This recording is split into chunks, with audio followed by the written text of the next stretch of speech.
Quisiera preguntarles, ¿existen algunas marcas o algunas características que distingan lo que es una iglesia bíblica? Henry, ¿hay marcas específicas que pueden distinguir una iglesia bíblica de una que no lo es? Bueno, definitivamente una es lo que estamos enfatizando esta semana. Una iglesia bíblica es una iglesia donde la palabra de Dios ocupa el lugar central en todo lo que se hace. O sea, todo lo que informa y dirige el ministerio de una iglesia local debe ser justamente la palabra de Dios. Y eso es una distinción de una iglesia bíblica. Obviamente una iglesia bíblica es una iglesia que entiende ciertas doctrinas bíblicas de una manera singular. Una de esas doctrinas, ¿qué es la iglesia? ¿Para qué existe la iglesia? Una iglesia bíblica es una iglesia que se distingue por un liderazgo que llena los requisitos bíblicos para ser pastor, que se encuentran delineados en 1 Timoteo 3, Tito 1. Una iglesia no puede tener líderes que no estén calificados. Si eso sucede, esa iglesia va a sufrir problemas, va a tener problemas que se pudieran evitar cuando se tiene en cuenta los requisitos para ser un líder, un pastor, un anciano dentro de la iglesia. Obviamente una iglesia bíblica es una iglesia donde todos los creyentes están involucrados en el ministerio de estimularse el uno al otro, ministrarse uno a otro y usar sus dones espirituales. Pudiéramos mencionar algunas otras más, pero tal vez esto es muy importante. Una iglesia bíblica es una iglesia que no solamente tiene un alto concepto de Dios, una teología apropiada, correcta, sino que también a la luz de eso y su compromiso con la verdad entiende o tiene un concepto apropiado de lo que es el hombre. El hombre no es alguien que necesita mejoría, el hombre es una persona caída, caída en su pecado, nace pecador, vive como pecador y si no se arrepiente, si el Señor no interviene en su vida, terminará en una eternidad separado de Dios. O sea, el hombre necesita reconocer su condición de pecador y necesita conocer su condición de tal manera que el único camino a salir de esa condición es fe en Jesucristo, ser salvado. O sea, una doctrina apropiada del hombre, etcétera, es algo muy importante que debe distinguir a una iglesia bíblica. Y voy a terminar ahí, pero tú puedes agregar varias cosas más, sin duda. Dado tu trasfondo menonita, puede estar algún giro particular. No, reforzando lo que ya mencionó Henry, solo leer Hechos 2:42, Hechos 2:42, las marcas de la iglesia ahí en Hechos 2, dice que perseveraban en la doctrina de los apóstoles, en la comunión unos con otros, en el partimiento del pan y en las oraciones. Precisamente lo que Henry ya mencionó, de que entras en una iglesia y se exalta la doctrina de los apóstoles, se exalta la enseñanza bíblica. Entras en una iglesia bíblica y ves de que hay comunión verdadera, un amor verdadero entre los hermanos. No en los supuestos dones necesariamente como se habla hoy en día, pero el fruto del Espíritu Santo lo ves ahí, ves que la gente es paciente los unos con los otros, ves que la gente ama los unos a los otros, que muestra misericordia de los unos a los otros. Y sí, la oración, obviamente el partimiento de pan. Pero otra cosa que por la cultura nuestra, la cultura evangélica hoy en día, yo tal vez agregaría la palabra exhortación. Yo creo que falta mucho, o sea, se habla del amor, Dios es amor. Y un pasaje que siempre me llama la atención se encuentra en 1 Corintios 14:23, cuando Pablo describe qué es lo que un incrédulo debe pensar y debe experimentar cuando entra en nuestra iglesia. Y dice en 1 Corintios 14:23, si pues toda la iglesia se reúne en un solo lugar y todos hablan en lenguas y entran indoctos o incrédulos, ¿no dirán que estáis locos? Pero si todos profetizan y entra algún incrédulo o indocto, por todos es convencido y por todos es juzgado. Lo oculto de su corazón se hace manifiesto y así postrándose sobre el rostro, adorará a Dios, declarando que verdaderamente Dios está entre vosotros. Es decir, de que cuando estamos juntos como iglesia, debemos estar exhortando los unos a los otros con la palabra de Dios y no solamente como que hablando de manera positiva, también exhortando a los pecadores a arrepentirse de su pecado, practicando la disciplina eclesiástica, etc. Eso quiere decir que existen iglesias perfectas. Una iglesia bíblica jamás tiene problemas. No, definitivamente no existe tal iglesia, no hay iglesia perfecta, pero sí una iglesia bíblica debe ser reconocida por su progreso en el conocimiento y madurez. No perfección, pero sí progreso. O sea, en la medida que somos expuestos a la palabra de Dios, obedecemos la palabra de Dios que está siendo proclamada desde todo ángulo dentro de esa congregación, la iglesia va a ir madurando. Y es el resultado de ser expuestos a la palabra de Dios. Esta conferencia no es simplemente un lindo título que se le ha dado a la conferencia, no es simplemente un énfasis importante, sino que es lo básico para una congregación, para una iglesia. Estar comprometidos con todo lo que estamos escuchando. Dios ha hablado y ha hablado por medio de su palabra. Y eso es lo que la gente debe escuchar. Y otra vez, tocando lo que dijiste vos, que en el contexto de una iglesia bíblica donde se enseña la palabra, el pecador que viene y entra a esa congregación, sí va a notar algo diferente en la congregación, sí va a notar amor de los hermanos unos con otros, pero algo que esa persona debe notar es que la palabra de Dios lo confronta con su condición. Y un pecador no debe sentirse cómodo en una iglesia realmente bíblica. Sí, estos son de los míos. O sea, que no debe sentirse así. Debe sentirse como que una persona, wow, estando en este contexto me siento incómodo porque sé quién soy, sé lo que hago y aquí se me está apuntando a mi vida como si yo estuviera viéndome en un espejo. Eso debe ser parte de una iglesia bíblica. Por supuesto, una iglesia bíblica tiene que predicar el evangelio verdadero. Y hay unas estadísticas que dicen que en Estados Unidos hay más de 300,000 iglesias protestantes y el crecimiento en Latinoamérica de iglesias y de cristianos profesantes es aún más impactante. Sin embargo, no se ve esto reflejado en un evangelio puro que se está proclamando. ¿Por qué creen ustedes que sucede esto? Que hay incremento en el número aparente en las estadísticas, pero no es evidente un incremento en la propagación del evangelio puro. Es interesante en países latinoamericanos como Honduras, donde acabo de estar, también en Guatemala, donde se dice que el 40% de la población es evangélica. Y uno dice, bueno, entonces, ¿por qué están las cosas como están? ¿No?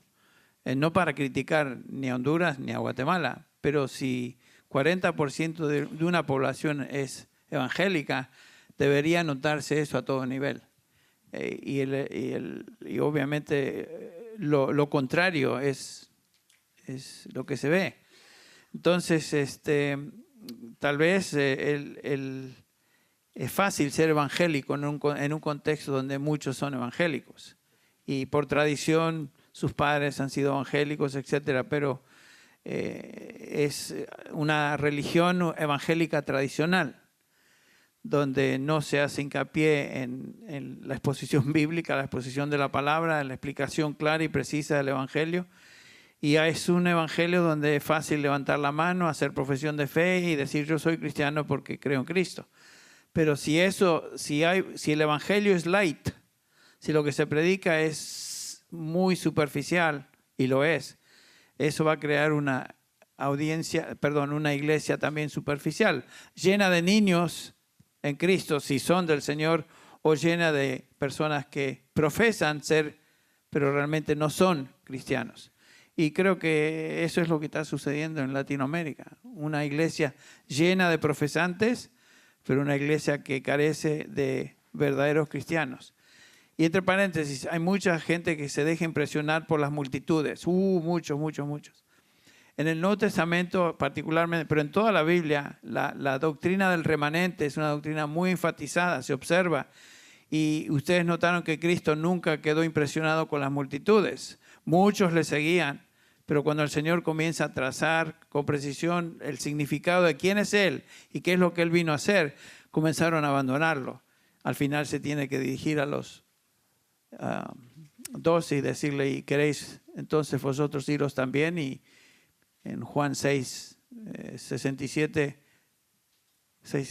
creo que es el versículo, Pedro dice, ¿a quién iremos, Señor? Tú tienes palabras de vida eterna. O sea, Cristo no estaba impresionado con las multitudes, ni la multitud de creyentes no necesariamente indica una gran iglesia, sino es una iglesia llena de personas que profesan ser cristianos, pero que en realidad no lo son. Bueno, podríamos continuar en eso, pero por favor. No, solo afirmar que la gente es muy religiosa, es fácil ser religiosa y adora muchas cosas, pero si no tiene el Evangelio, no es de Dios. Y yo diría, o sea, si estamos buscando la razón, el por qué es que hay tantas personas cerca del Evangelio, pero sin tenerlo, Pablo nos dice en 1 Timoteo 4, de que el Espíritu dice claramente que en los postreros tiempos algunos apostatarán de la fe, escuchando a espíritus engañadores y a doctrinas de demonios, por la hipocresía de mentirosos que tienen la conciencia cauterizada. Entonces está hablando de los últimos tiempos, ya estamos dentro de esto, está hablando de doctrina de demonios, de herejías, de lo peor, digamos. Y uno tal vez esperaría que va a hablar de una adoración directa a Satanás o lo que sea, pero lo que describe es algo cerca del Evangelio, algo que pareciera ser la verdad, pero cambiarlo un poquito. Dice el versículo 3, prohibirán casarse, mandarán abstenerse de alimentos que Dios creó para que con acción de gracias participasen de ellos los creyentes. Es decir, que es el Evangelio más una obra. O sea, con tal de que no haya Evangelio. Entonces yo creo que vemos hoy en día de que hay muchas sectas, hay muchos grupos que parecen mucho al cristianismo, pero sin el Evangelio. Porque es lo que Satanás busca hacer. Satanás busca engañar y busca recibir una adoración falsa de la gente. Y en ese mismo contexto, Pablo en la siguiente epístola dice en el capítulo 4 que el tiempo vendrá cuando no soportarán la sana doctrina. Fíjense si eso no es verdad hoy. Cuando uno viaja y está en Latinoamérica y predica, se nota por lo que observa que la gente no está dispuesta a escuchar la palabra de Dios, no está dispuesta a escuchar la sana doctrina. Y cuando lo que se observa es que lo que Pablo continúa describiendo, sino que teniendo comezón de oídos, acumularán para sí maestros conforme a sus propios deseos. O sea, no les interesa la doctrina, sino que les interesa escuchar cosas que les hagan sentir bien. Por eso el Evangelio de la prosperidad ha crecido sobre cualquier otra predicación. Dios te quiere próspero, te quiere sano y te quiere que tengas una alta estima de ti mismo. Claro, se predica eso a través de personas que tienen carisma, individuos que son naturalmente atractivos en su personalidad. La gente quiere escuchar eso. Eso es rascar los oídos. Eso es lo que quiero escuchar. Pero cuando se le predica la palabra, ya no soportan la sana doctrina. Entonces, yo creo que el Evangelio está creciendo como está creciendo en Latinoamérica porque se está predicando una doctrina muy, muy fácil y un Evangelio muy, muy superficial, si es Evangelio. Gálatas capítulo 1, versículo 6 dice, me maravillo de que tan pronto os hayáis abandonado al que os llamó por la gracia de Cristo para seguir un evangelio diferente, que en realidad no es otro evangelio, solo que hay algunos que os perturban y quieren pervertir el evangelio de Cristo. Si ustedes pudieran definir precisamente cuál es el evangelio de Cristo. ¿Cuál es? Bueno, lo mencionó hoy Josías, no sé si directamente o indirectamente. 1 Corintios capítulo 15, Pablo nos explica específicamente lo que es el Evangelio. ¿Quién es la persona de Jesucristo? ¿Qué es lo que vino a hacer? El Evangelio es lo que Pablo aquí describe. Cristo mismo dijo que no hay varios caminos, sino que hay un solo camino. Y Pablo dice, cualquier evangelio que se predique, donde Cristo no es central en la predicación y en lo que se enseña acerca de Cristo, tal sea anatema, o sea, que sea maldito.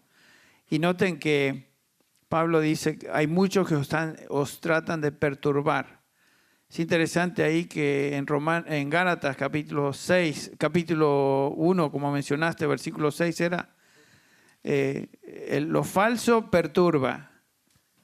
La falsa doctrina siempre tiene como consecuencia el perturbar.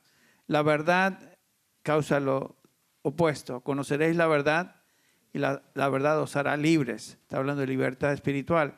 Pero lo falso perturba. Y Pablo dice lo mismo en el versículo 10 del capítulo 5 de Gálatas. Había personas que estaban enseñando un falso evangelio que perturbaba la fe, la confianza de los creyentes que ya estaban en la iglesia. Y bueno, perdí para dónde iba con esto, pero es obvio que el evangelio está centrado en Jesucristo, su persona y su obra. El Hijo de Dios, Dios hecho carne, quien vino a este mundo para vivir una vida santa, pura, sin pecado, ir a la cruz y por ser Hijo de Dios, llevar en esa cruz el pecado de todos aquellos que Él vino a redimir. Si ese no es el evangelio que se enseña, estamos hablando de otras cosas.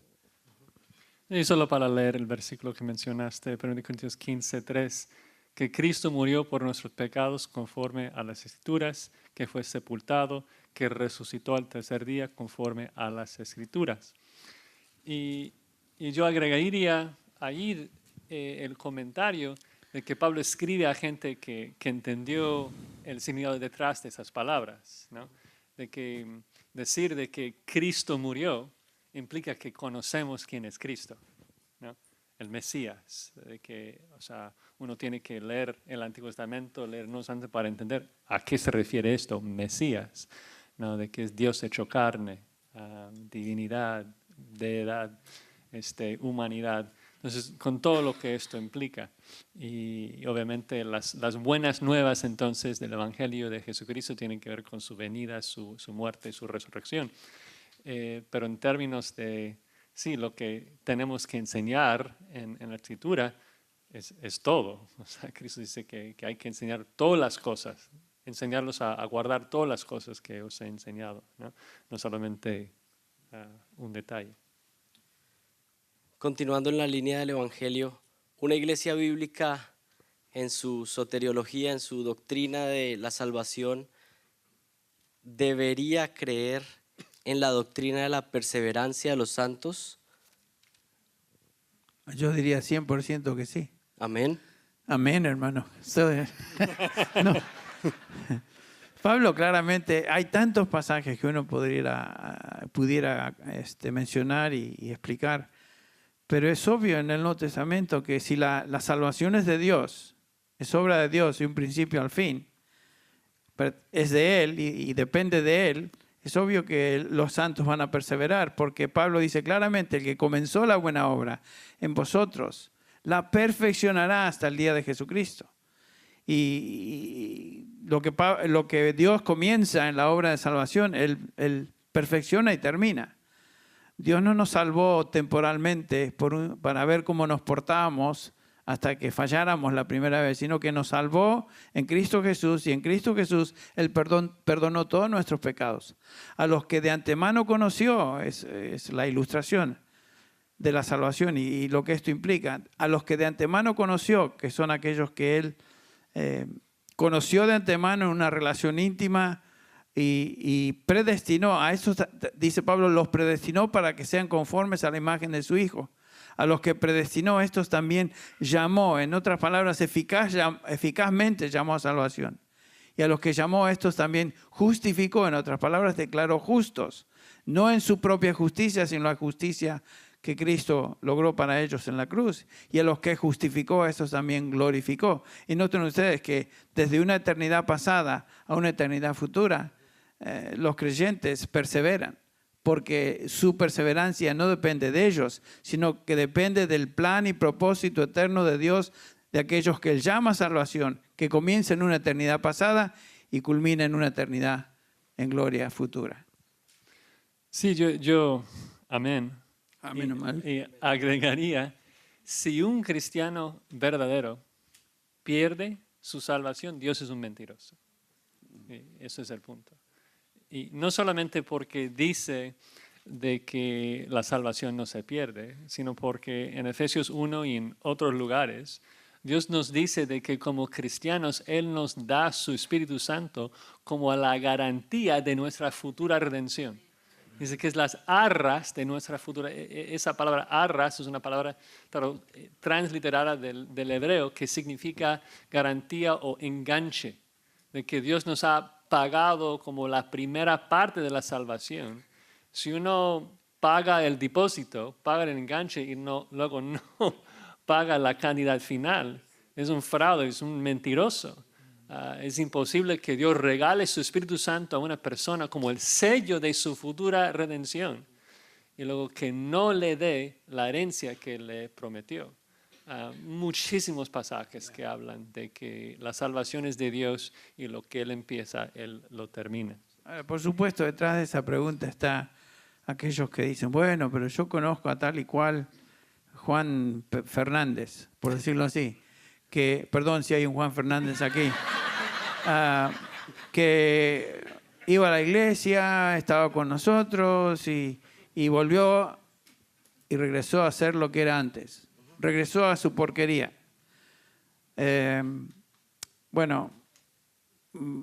Perdió su salvación, es la conclusión, según algunos.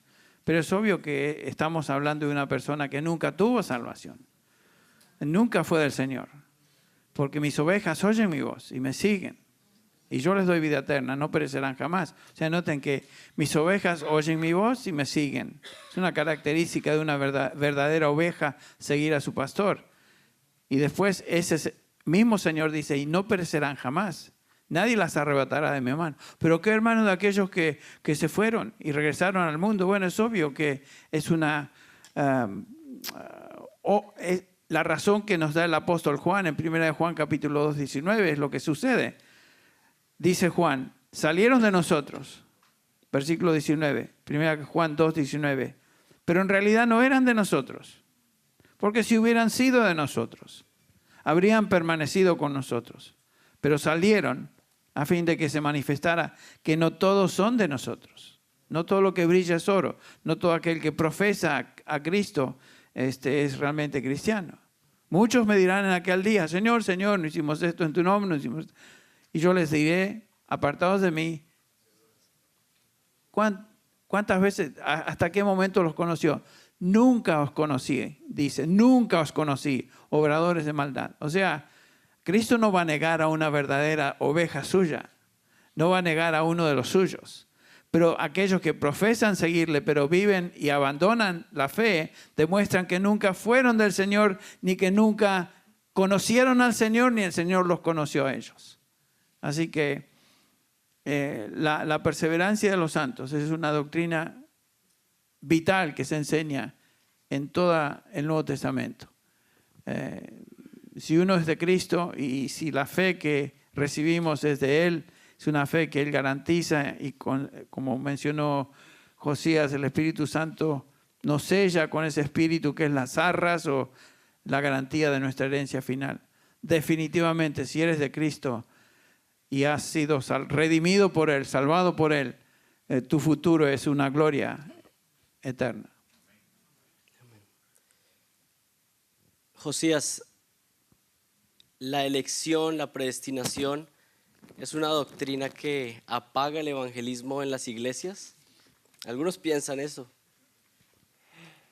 No, hace lo opuesto. O sea, si pensamos bíblicamente quién es el que nos enseña más de la doctrina de la elección, la respuesta es seguro Pablo. ¿Y quién era el evangelista, más fuerte de la iglesia primitiva? Pablo, ¿no? O sea, el hecho de saber de que Dios es quien hace la obra y mi deber es predicar el evangelio, es lo que me anima a predicar, ¿no? Cuando Dios le dice a Pablo, o sea, habla porque tengo mucho pueblo en esta ciudad, eso es lo que le dio ánimo y fervor para publicar el mensaje a todo el mundo, sabiendo de que en el momento que el Hijo de Dios, que todavía no es Hijo de Dios, o sea, el escogido, en el momento que escuche el evangelio, Dios le va a dar oídos para escuchar y le va a convertir y va a llegar a la salvación. La doctrina de la elección debe animarnos mucho a predicar el evangelio sabiendo de que cuando los escogidos escuchen el mensaje, que Dios los va a salvar. Sí. Pablo dice en 2 de Timoteo 2:10, hablando de esto, dice, por tanto, todo lo soporto por amor a los escogidos, para que también ellos obtengan salvación que está en Cristo Jesús y con ella gloria eterna. Todo lo que hacía Pablo era por amor a los escogidos. Pablo no sabía quién eran los escogidos, Dios sabía. Pero todo lo que él hacía y en lo cual se esforzaba y ministraba era por amor de los escogidos de Dios. La palabra elección no es una mala palabra. La gente, muchos se hacen como si fuera algo que realmente no debe tocarse porque es controversial. La elección no es controversial, pero es una doctrina clara que se enseña en la Escritura. Y no debemos temer a predicar el Evangelio sabiendo que Dios está encargado soberanamente de aquellos que Él llama a salvación. Como dijo Josías, eso nos debe dar tremendo ánimo de predicar la palabra de Dios, de proclamarla. Y al fin y al cabo, descansando que el resultado de mi predicación, de mi testimonio, queda en manos de Dios. ¿Y qué hacer con aquellos seres queridos que no conocen a Cristo todavía, que están en nuestra familia? Bueno, la Biblia nos enseña que debemos orar. Pablo, después de haber enseñado acerca de la gran doctrina de la predestinación y la elección en el capítulo 9 de Romanos, comienza el capítulo 10 de Romanos con esta afirmación: mi oración constante por Israel es su salvación. Pero acababa de hablar de la elección. Pablo estaba convencido de la elección divina, pero al mismo tiempo estaba comprometido a interceder a favor de esa nación, de ese pueblo, a través de la oración. Y como se mencionó, no sé si tú lo dijiste o lo dijo, no me acuerdo quién ahora, Dios no solamente establece el futuro, ni la meta y el propósito, sino que establece los medios por el cual obtenemos lo que Él ya ha designado desde antes de la fundación del mundo. Y la oración es uno de esos medios de gracia que el Señor utiliza, así como la proclamación de su palabra. La elección divina de Dios, la elección de Dios, nos debe dar confianza en la proclamación del Evangelio. Y ¿saben qué? Históricamente los calvinistas más fuertes en la historia de la iglesia a partir de la Reforma fueron todos evangelistas y grandes evangelistas. El creer en la soberanía de Dios y la elección y la predestinación no disminuye nuestro celo por el evangelismo, sino todo lo contrario. Más que nunca nos estimula a predicar, nos estimula a enseñar. Una de las doctrinas más liberadoras en la vida de un creyente es la doctrina de la elección, la doctrina de la predestinación. El hecho de que Dios comenzó esa buena obra en mí y no fue por causa de mí ni lo que vio en mí, sino que es obra de Él desde antes de la fundación del mundo. Bueno, eso es lo que yo debo proclamar a otros también. Continuando ahí, he escuchado ciertas personas que usan la doctrina de la predestinación para excusarse en su no santificación. Dicen, bueno, si Dios no está poniendo esto, entonces yo no tengo que cambiar, es Dios el que no está poniendo, por eso no cambio. ¿Cómo podemos dar la perspectiva bíblica en esta verdad? Y algunos hablan, bueno, salvo siempre salvo, no importa la santificación, ¿qué papel tiene? ¿Es esta la perspectiva bíblica? Tú sabes la respuesta, así que dale. Comienza tú. Sí, cuando escuchamos la expresión salvo, siempre salvo, como que no me gusta la expresión por las connotaciones, ¿no? Obviamente, la persona que Dios salva genuinamente, Él los va a preservar. Pero la forma que se usa hoy en día, salvo, siempre salvo, es la idea, salvo, siempre salvo, no importa si vivo como el diablo. Y la escritura es clara de que si vives como el diablo es porque el diablo es tu padre y vas a estar en el infierno con él. Si no perseveras en la santidad, no eres salvo. Juan nos dice en 1 Juan 3, el que es justificado es el que obra justicia, ¿no? De que la santificación es parte de la salvación. A veces nosotros pensamos muy mal de la salvación, pensamos de que la salvación significa que Dios nos ha perdonado. Eso es parte de la salvación. La justificación es parte de la salvación. Pero la salvación es un paquete de todo incluido que empezó en la eternidad pasada con la elección, como Henry ya mencionó en Romanos 8. Incluye cada aspecto de la salvación, empezando con la elección, el llamado, la conversión, la justificación. Incluye también la santificación, la preservación y la glorificación. Entonces, que alguien diga de que es salvo pero no está siendo santificado, la Biblia no conoce esto. La salvación bíblica es una salvación que incluye un proceso paulatino de santificación hacia la imagen de Jesucristo. La persona que dice que es salvo, pero no está siendo santificado, es un mentiroso en términos bíblicos.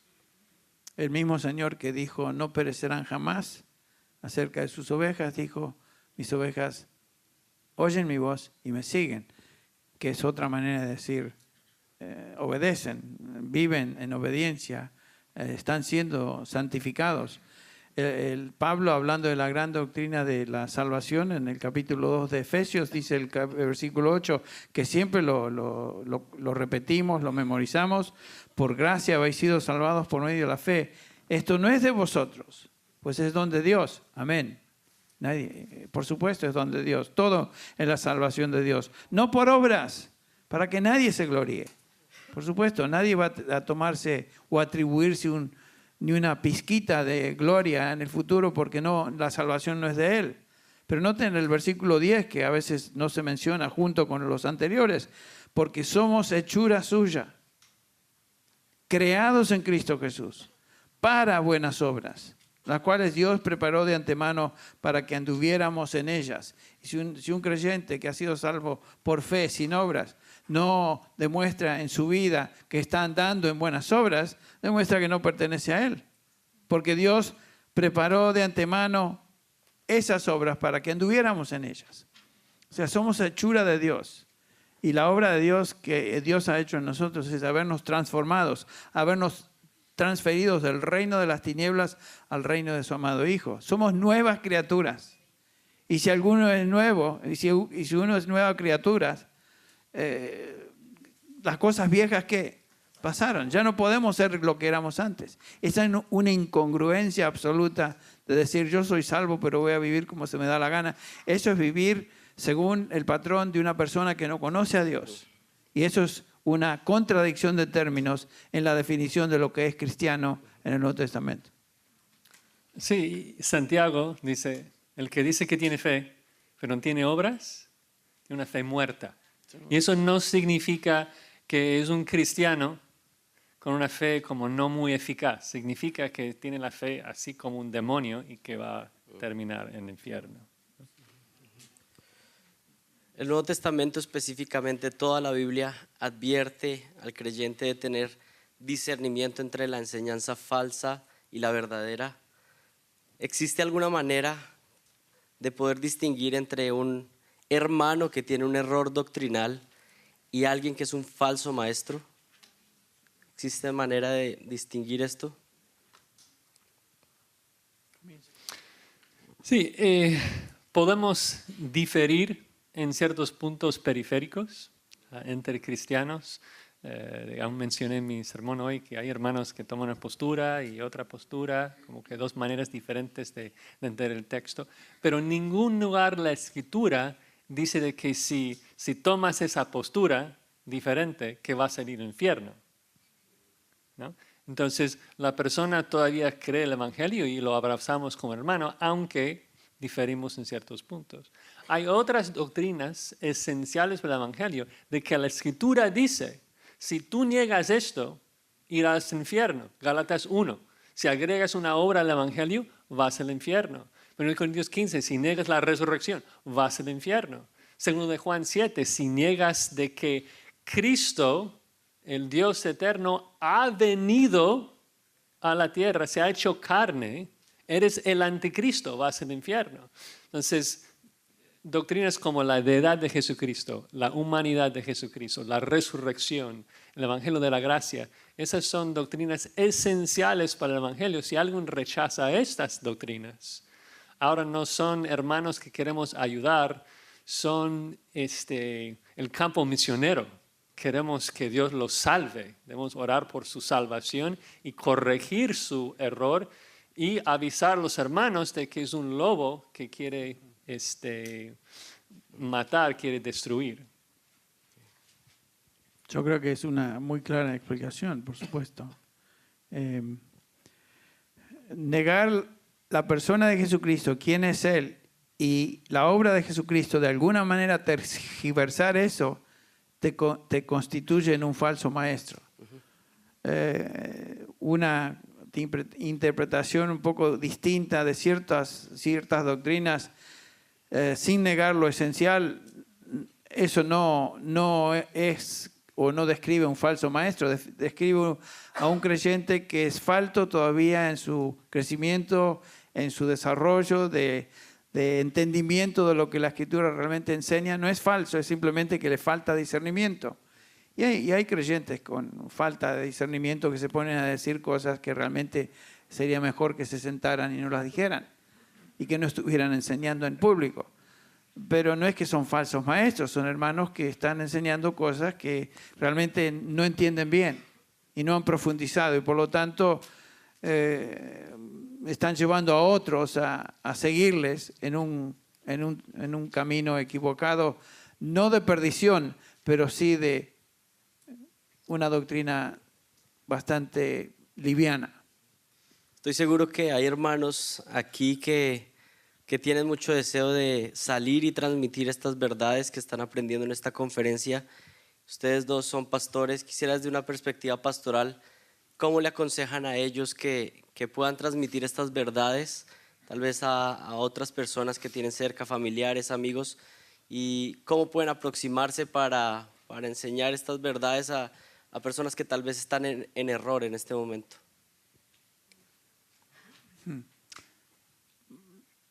Bueno,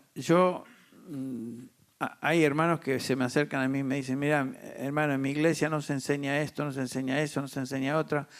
La palabra de Dios realmente no es lo principal. ¿Qué me aconsejas?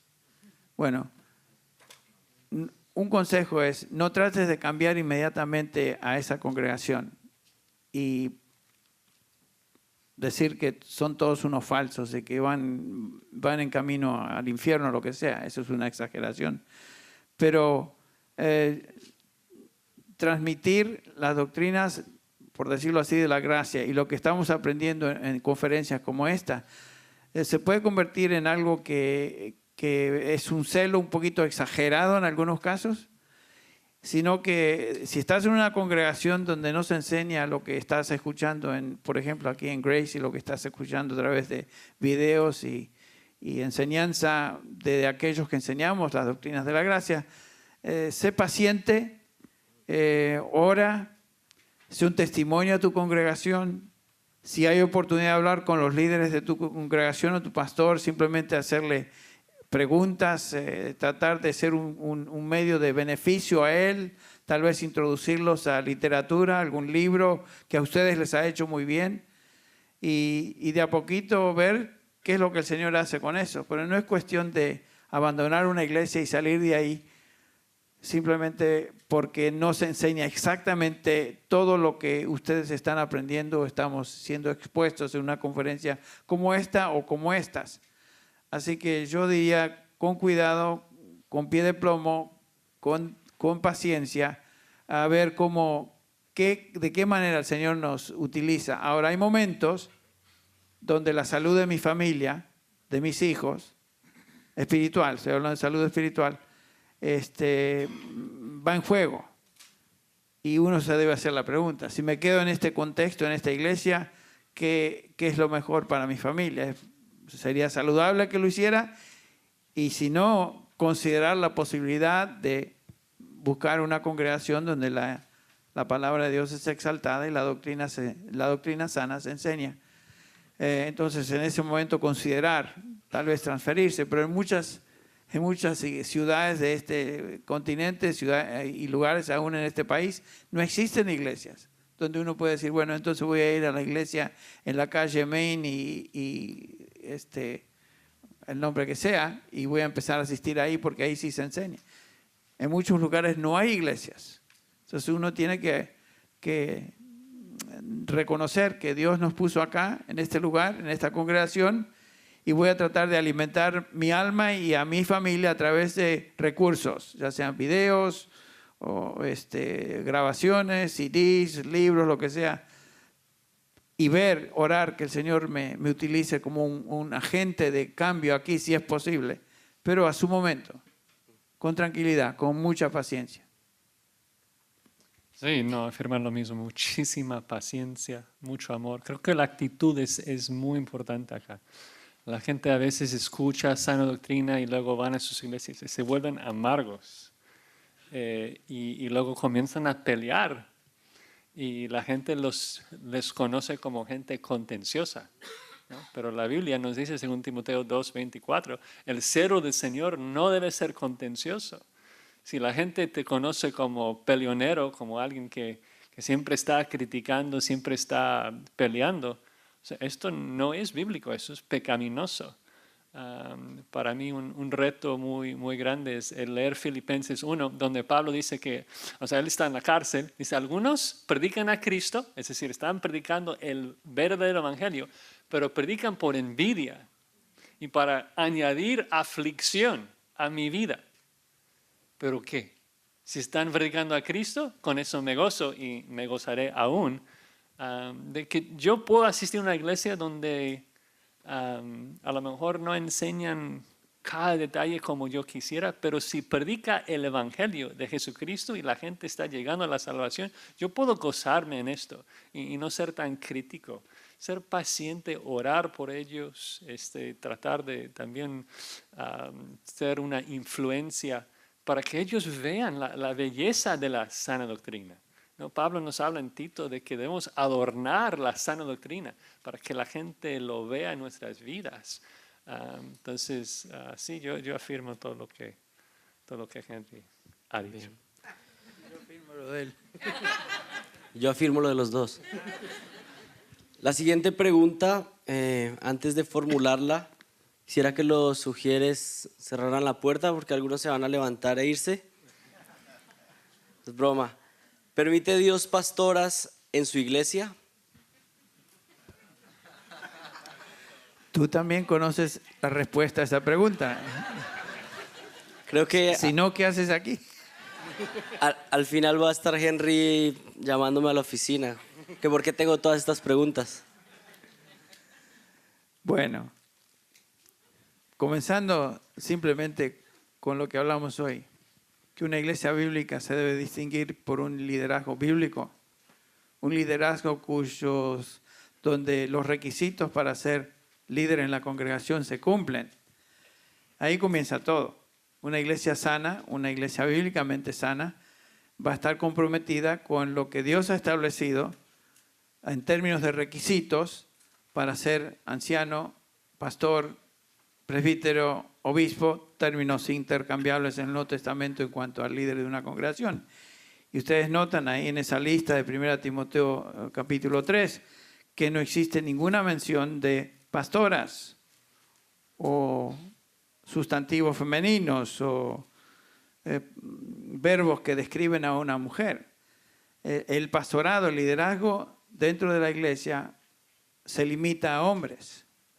Y eso es obvio en las cartas de Pablo, particularmente en 1 Timoteo capítulo 3 y el capítulo 2, de una manera muy, muy clara y contundente, dice, yo no permito que la mujer enseñe ni ejerza autoridad sobre el hombre, sino que permanezca callada. Está hablando no de que se quede callada en cualquier contexto, en cualquier lugar, está hablando de la iglesia reunida. Y después nos da las razones. O sea, el que enseña, el que dirige la iglesia es un rol que Dios ha limitado al hombre, así como el rol de ser líder en el contexto de la familia fue limitado al esposo, al hombre. Eso no es ser machista, eso es algo que Dios ha establecido. Y lo que Dios establece no es para ser debatido a la luz de valores culturales de hoy o ser políticamente correcto. No, es que hoy en día el hombre moderno ha cambiado. ¿Qué importa lo que el hombre moderno es? ¿Qué importa lo que la sociedad diga o determina? Dios determina, Dios decide. Y aquí claramente Pablo dice, yo no permito que la mujer enseñe y ejerza autoridad sobre el hombre, sino que permanezca callada. Pero eso es ser machista. ¿Por qué Pablo dice eso? Y noten lo que dice, lo que sigue. Porque Adán fue creado primero y después Eva. Noten el orden de la creación. Adán primero y su ayuda idónea, Eva. Eso es lo que Dios hizo, eso es lo que Dios determinó, esa es su creación. Y Adán no fue engañado, sino su mujer, siendo engañada completamente cayó en transgresión. Entonces, es obvio que dentro del contexto del hogar y dentro del contexto de la iglesia hay roles determinados que Dios ha establecido. Y cuando vamos al capítulo 3, comienza Pablo a describir los requisitos para ser obispo. Dice, un obispo debe ser irreprochable, marido de una sola mujer, etcétera, etcétera, sobrio, prudente, todas las virtudes piadosas que ahí se describen, apto para enseñar, pero dice que debe ser irreprensible y debe ser marido de una sola mujer. No existe lo inverso. No debe ser irreprensible la mujer y esposa de un solo hombre. Eso no existe. Cuando la iglesia evangélica hoy está tratando de decir que hay lugar para pastoras, está yendo definitivamente en contra de lo que Dios ha establecido, es su patrón para la iglesia. Esto lo digo no como algo para hacerlos reír nada más. Pero me acuerdo que estaba yo en una conferencia hace unos años y viene esta mujer, después de mi charla, que creo que fue sobre liderazgo de la iglesia, y hablé de los requisitos. Ella me dice, Pastor Tolovilo, así me hablaba. Ustedes con el acento más o menos se dan cuenta. Era caribeña, era de Puerto Rico, para hacerlo ya claro. Claro. Me dice, tengo muchos problemas en mi iglesia, hermano. Así le digo, ¿qué? ¿Y usted quién es? Perdón. Yo soy la pastora de la iglesia. Imagínense, ¿cómo no va a tener problemas en su iglesia siendo ella la pastora de la iglesia cuando eso es algo que Dios prohíbe en la Escritura? O sea, ya rompió con el requisito número 1 para ser líder en una iglesia, que sea hombre irreprensible. Entonces, no lo hago con un motivo de simplemente tirar bronca a los de Puerto Rico o a esta mujer. Estoy diciendo que no existe lugar en la iglesia para líderes femeninos o femeninas y pastoras específicamente. Es algo que no permite el Nuevo Testamento. Entonces, el que se enoja con tal afirmación, que se enoje con Pablo, porque simplemente nosotros estamos afirmando lo que Pablo escribió, inspirado por el Espíritu Santo. Algunos dicen que él era machista. ¿Qué va a ser machista? Pablo no está hablando ahí de algo que es machista, sino que va al orden de la creación. Y entonces dice Pablo, ustedes me quieren culpar a mí. Vamos a lo que Dios estableció. Dios creó este orden. Adán y Eva. Dios creó este orden. El hombre es líder en el hogar y es líder dentro de la iglesia. Y no es, uno puede abusar eso, es cierto. Y eso puede ser abusado, pero no puede ser salteado, no puede ser evitado y pretender que Dios no dijo nada al respecto. Agrega de tu sapiencia, no, quiero tu sabiduría algo menonita. antes, y creo que Josías nos puede ayudar. Amén. Eso fue mi respuesta. Amén. El otro extremo, cuando alguien entonces recibe esta enseñanza, es pensar que hay que limitar todo ministerio de la mujer en la iglesia. Y creo que nos puedes ayudar. ¿Es esa la respuesta entonces al error?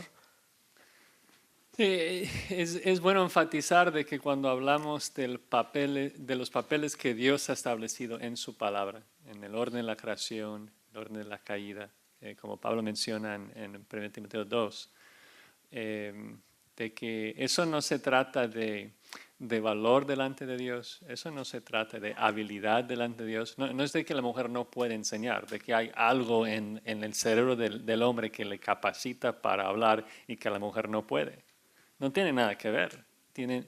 Muchas mujeres pueden enseñar mejor que yo, pero esto no es el punto. No tiene que ver con la habilidad, no tiene que ver con su valor delante de Dios, tiene que ver con el papel que Dios ha establecido en su mundo, y Él es Dios, vamos a someternos o no. Entonces yo creo que eso es importante para enfatizar, y el hecho de que luego Dios entonces dice de que dentro de la iglesia la mujer no debe estar enseñando en autoridad sobre el hombre, es el único punto que Pablo hace ahí. Todo demás en términos de enseñar a otras mujeres, de enseñar a niños, de usar sus dones, de obedecer los unos a los otros. Las hermanas de nuestras congregaciones están bajo la obligación de Dios de obedecer esos mandatos. Hebreos 3, ¿no? Exhortaos los unos a los otros cada día, entre tanto que se dice hoy, para que nadie se engañe por el pecado. Entonces, si una mujer piensa, entro en campos y no puedo hablar, va a estar desobedeciendo esos mandatos. Debe estar animando a los unos a los otros, debe estar exhortando los unos a los otros, siempre dentro del patrón bíblico que Dios establece en el orden de la creación. Está bien. Cambiemos un poco el tema. Los dones espirituales. Hay un poco de confusión acerca de esto y es una pregunta repetida. ¿Qué pueden ustedes explicarnos esta tarde acerca de don de lenguas, milagros, profecía? ¿Están vigentes estos dones?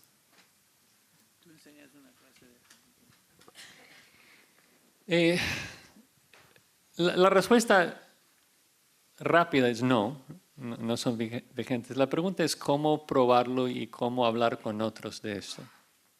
Y yo creo que una de las cosas más claras, más fáciles en términos bíblicos de usar como para expresar esto, es de que existe una clara diferencia en el Nuevo Testamento entre la era apostólica y nuestros tiempos. Un pasaje, por ejemplo, como Efesios 2:20. Efesios 2:20 dice de que nosotros, la familia de Dios, estamos siendo edificados por encima del fundamento. El fundamento se hizo de los apóstoles y profetas, siendo la piedra principal Jesucristo mismo. Entonces, el fundamento ya se puso. Nosotros debemos crecer por encima de ese fundamento. Nosotros no somos apóstoles y profetas, esto ya se hizo. No, nosotros crecemos por encima de esto. Y el punto es de que no hay apóstoles en la iglesia hoy en día. No hay apóstoles. Los requisitos para ser apóstol son muy claros en el Nuevo Testamento. Alguien tiene que haber visto al Señor resucitado, como Pablo expresa en 1 Corintios 9. Y luego explican en 1 Corintios 15 de que Él fue el último de ver a Jesucristo resucitado. Entonces nadie califica ya. Además de esto, dice en 2 Corintios 12:12, de que Él hacía las señales de un apóstol. Y eso es clave porque si no hay apóstoles hoy, no puede haber las señales de los apóstoles hoy. ¿Se me explica? Si podemos decir de que no hay apóstoles hoy porque nadie presenció la resurrección de Jesucristo, entonces no existen las señales de apóstol hoy. Entonces, ¿cuáles son las señales de apóstol? De acuerdo a Pablo en 2 Corintios 12:12. Milagros, sanidades, prodigios, etc. O sea, el hecho de que él pudo hacer ciego a una persona, de que él pudo sanar a la gente, de que, o sea, cuando estuvo ministrando en Éfeso, que estaban llevando los paños y delantales de él y llevando a la gente siendo sanada. Y no sanidades como hoy en día, de que alguien padece de un dolor de cabeza, algo así, y luego, o sea, se alivia. No, o sea, gente sin piernas, la gente, o sea, con síndrome de Down, con cosas observables, y luego una sanidad instantánea. Y es importante hacer esa diferencia entre una sanidad instantánea observable de los tiempos de la Biblia y nuestros tiempos, porque el punto de esos milagros era señalar, identificar a esos hombres como mensajeros de Dios. Eso es lo que observamos en toda la Biblia, de que Dios dice a Moisés, mira, yo voy a hacer milagros extraordinarios por medio de ti, Éxodo 19:9, para que la gente te crea, para que la gente entienda que tú hables por mí. Entonces la tierra se abre, come gente, o sea, aún su hermana quedando lepra, o sea, todas esas cosas Dios lo hizo para autentificar al mensajero. Hebreos 2, 3 y 4 dice esto. De que el propósito de los milagros y señales y prodigios fue Dios testificando juntamente con ellos de que eran sus siervos. Entonces, cuando Pablo llega ahí y dice, ahora tienes que creer en el nombre de Jesucristo, no puedes ser salvo, la pregunta es, ¿por qué debemos creerte a ti, Pedro? Y es porque Dios estaba testificando juntamente con Pedro con esas señales. Entonces el otro argumento es de que si no hay nueva revelación hoy, si la Biblia es todo lo que necesitamos, el canon está cerrado, como acabamos de escuchar, entonces ya no se necesita la autentificación de más mensajeros. Entonces hay muchos textos bíblicos que hablan de que estos dones de profecía, de milagros, de sanidades, era único para los días en que la Biblia se estaba escribiendo, y que hoy con la Biblia completa no se requiere esto. Ahora, claro, Dios sigue sanando de manera providencial a la gente. Santiago 5 habla de esto. Pero el hecho de que alguien tenga un don de sanidades, donde Dios estaba sanando a todo el mundo por medio de él, de que podían entrar a un hospital y vaciarlo de todos los enfermos de toda la ciudad, esto no se ve hoy porque no existe esa necesidad de autentificar a ellos como profetas de Dios. Membresía en la iglesia. ¿Qué pueden comentar acerca de la membresía y qué relación tiene la membresía en la iglesia y la disciplina eclesiástica? Bueno, yo creo que el compromiso de un creyente con una iglesia local es algo que se enseña en el Nuevo Testamento, y pienso que la membresía, aunque no se ven listas de miembros, en el Nuevo Testamento sí se ven que llevaban cuentas de cuántas personas había en Jerusalén, por ejemplo. 3.000 almas primero, luego 6.000, etcétera, etcétera. O sea, de alguna manera se llevaba contabilidad, por decirlo así, de las personas. Quiénes pertenecían a la iglesia y quiénes no. Nosotros creemos que es importante ser miembro de una congregación porque de esa manera tal persona se identifica con esa iglesia local, sirviendo dentro de esa iglesia local, dentro de ese cuerpo o manifestación del cuerpo de Cristo en ese lugar, para beneficio de otros, y pertenece a esta congregación, no pertenece simplemente a la iglesia, sino que pertenece a una iglesia local. Y obviamente los creyentes del Nuevo Testamento se dividían en creyentes, los santos en Corinto, los santos en Éfeso, los santos en Filipenses, etcétera. Iglesias locales donde los creyentes se incorporaban y eran parte de tal cuerpo, de tal iglesia local. Es importante que como hijos de Dios determinemos servir dentro de un contexto local. Es importante que seamos miembros de una iglesia, de una congregación, para servir, utilizar nuestros dones y nuestro servicio dentro de ese contexto para el beneficio de los demás creyentes. Entonces yo lo pondría bajo la rúbrica de muy importante, si no vital, ser miembro de una iglesia local. Sí, agregando eso de que no solamente es importante del lado de la oveja hacia su pastor, sino también del otro lado, ¿no? Porque 1 Pedro 5:2 dice, apacentar la grey de Dios que está entre vosotros, cuidando de ella, ¿no? Entonces, un pastor tiene el deber de cuidar a sus ovejas, un deber de parte de Dios. ¿Cómo voy a hacer esto si no sé quiénes pertenecen al rebaño que Dios me ha regalado? O sea, no lo sé. Si yo no tengo una membresía, si no sé quién pertenece al rebaño, yo no puedo como que discernir cómo orar por las ovejas que Dios nos ha dado. Yo no sé a quiénes debo de visitar, etcétera. O sea, necesito saber a quiénes están ahí en el rebaño. Hay gente que se pierde, por ejemplo, en una iglesia tan grande como esta. Dice, yo soy de Grace y soy miembro de Grace. Bueno, en primer lugar, que la iglesia tiene su membresía, pero cada creyente en esta iglesia se espera de él que sea miembro de un grupo de escuela dominical o como llaman en inglés un fellowship group, donde esa persona rinde cuenta a los ancianos que dirigen esa parte de la iglesia total. Pero en nuestro medio a veces es fácil perderse ahí en el lado en inglés y porque tiene apellido latino decir que también pertenece al ministerio hispano. Pero el problema es que muchas veces no sabemos cómo identificar a personas solamente porque tenga el apellido Martínez, pero siempre asiste allá y es miembro de Grace y se pierde en la multitud. ¿Quién lleva control? ¿A quién rinde cuentas? ¿Cómo se puede cuidar a tal Juan Martínez, por decirlo así, si no lo conocemos?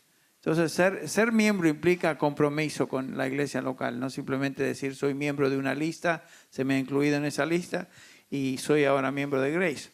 Muy bien, pero ¿a qué grupo dentro de Grace perteneces? ¿Donde ministras a otras personas? ¿Donde recibes instrucción? ¿Donde alguien te cuida? Alguno de los pastores está por encima. Y en cuanto a la disciplina, ¿qué aconsejarían a una iglesia que quiere comenzar a implementar la disciplina eclesiástica en su iglesia? ¿Qué consejos podrías dar, Josías? Primero es, desde el púlpito enseñar Mateo 18, comenzar a enseñar de que es necesario estar exhortando los unos a los otros diariamente. O sea, tratar de fomentar una cultura en donde nosotros ayudamos los unos a los otros a batallar en contra de nuestro pecado, ¿no? Yo creo que lo primero es de enseñarlo y que la gente entienda el proceso de que queremos exhortar a los que profesan ser hermanos a andar en santidad y si no lo hacen, llevar los 4 pasos de Mateo. El problema es de que en muchas iglesias, en particular iglesias de habla hispana, hay un muy mal entendimiento acerca de lo que es disciplina eclesiástica, de que uno cae en fornicación y luego tiene que venir al frente, confesarlo delante de todos y luego le vamos a disciplinar y eso significa que no puede participar en la música por 6 meses y esto y lo otro. Y no tiene nada que ver con la disciplina bíblica. La disciplina bíblica lleva esos pasos de que le exhortas al hermano a dejar su pecado. Si te escucha, has ganado al hermano. Gloria a Dios. ¿Por qué vas a estar publicando su pecado después de que se ha arrepentido? Si no te escucha, bueno, vas con 2 o 3 testigos y le exhortas otra vez. Si escucha, gloria a Dios. Es solamente si no se escucha, no quiere arrepentirse, que lo lleves al último paso, porque busca su restauración. Deseas que Dios le restaure a la comunión entre los hermanos en santidad. Entonces, perdón, es muy importante entender lo que es disciplina, enseñarlo y sí, comenzar a practicarlo. Lástimamente, como que el único momento donde pastores hablan de la disciplina a veces cuando ellos se descalifican a sí mismos, cometen adulterio y luego tratan de justificar su pecado y el hecho de que no abandonen el púlpito porque Dios los ha restaurado. Dios puede restaurar a un hermano y perdonarlo, pero no significa que puede regresar al púlpito. Queda descalificado porque ya no califica de acuerdo a 1 1 Timoteo 3. Entonces sí, enseñarlo y sí, comenzar a practicarlo, de que si una persona por cualquier pecado observable y no quiere abandonarlo, quiere divorciar a su esposa y no, insiste, lo voy a hacer. Entonces le exhortas, vienes con 2 o 3, le exhortas, lo traes delante de la iglesia. Si no se arrepiente, necesitamos disciplinarlo para que duela, para que vea la necedad de su pecado. Sí, el pecado que se tolera en la congregación es como la levadura, dice Pablo en 1 Corintios 5, que leuda toda la masa. El propósito de la disciplina es mantener limpieza, pureza dentro de la congregación. Y no es hacer la vista gorda a ciertos pecados, como hacían los corintios con esta persona que estaba viviendo con su madrastra, y ellos lo vieron como algo bueno. Al fin y al cabo, sin duda fue el razonamiento, cada uno de nosotros tenemos pecados. Él tiene los suyos, yo los míos, y Pablo dice, vuestra jactancia no es buena. Se jactaban de ser muy tolerantes. Y dice, ¿no sabes que un poco de levadura fermenta toda la masa? Limpiad la levadura vieja para que seáis masa nueva, así como lo sois, sin levadura. Porque aún Cristo, nuestra Pascua, ha sido sacrificado. Por lo tanto, celebremos la fiesta no con levadura vieja, ni con levadura de malicia y maldad, sino con panes sin levadura de sinceridad y de verdad. Y Pablo continúa exhortando a la congregación a quitar de en medio de ellos aquella persona que estaba cometiendo este pecado tan increíble de vivir con su madrastra.